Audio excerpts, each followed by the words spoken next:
So in this video I'm going to talk a little bit about how the mass consciousness level determines the government or the quality of government or the ruling class of a planet or a civilization like Earth.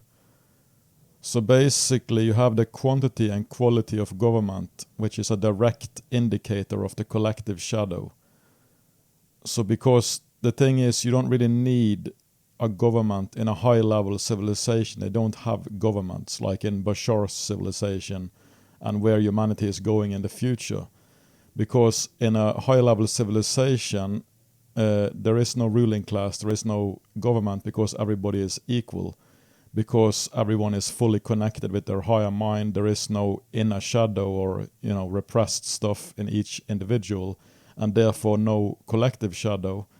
And that's why there is no middleman, so to speak, no artificial layers between each individual and each other, and also the higher minds, which are orchestrating everything via synchronicity. So basically the quantity and quality of government is a direct indicator of how much artificial shadow stuff that's in between in each individual and also in the collective.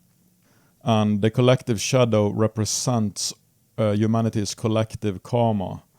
And the more we balance out this karma, the less self-serving and more transparent and honest our governments become. So when the mass consciousness is below 200, which it has been for most of history, the governments are extremely self-serving and corrupt and abusive. And that's the lesson or karmic lesson that humanity attracts and builds up and accumulates as their collective shadow when they remain or stay in that victim mentality, victim consciousness level as a collective, which humanity has been doing for all of history until recent times. So since the mass consciousness has been below 200 for all of history basically, this corruption is deeply entrenched on this planet. And the agents of the collective shadow have even created a fully fledged religion to serve the collective shadow called Luciferianism. I'll go into great detail about this in my ebook. You can check it out if you want to learn, everything about this and how this setup has worked and played out. And currently the mass consciousness is in the higher 400s on the scale, and it's been stuck in the 400s for a good while now, as you can see on the graph on the screen. So humanity has basically been struggling to use its forward momentum to breach into the 500s. And this is why I believe the ETs have decided to speed up the open contact scenario. So now it's supposed to happen in 2027 instead of closer to 2030, like was originally the window.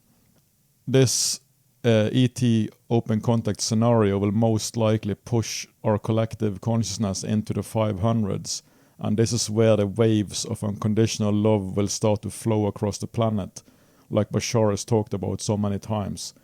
Many times Bashar has been saying things like pretty soon waves of unconditional love will be flowing across your planet. But pretty soon in his time frame is pretty different from what we would call pretty soon, because I've been hearing this for 15 years or something on and off. So, but I believe it will happen after first contact, open contact starts. It will push our collective into the 500s love levels, and that will be a plateau level from which we can basically start to move in a completely different direction as a planet and as civilization.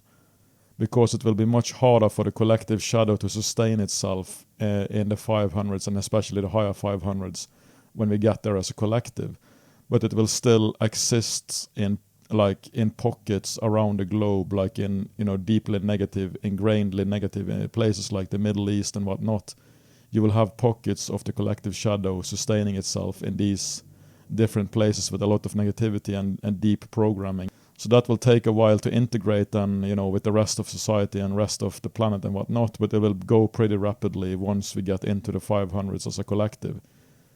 And I believe this will happen sometime in the early 2030s.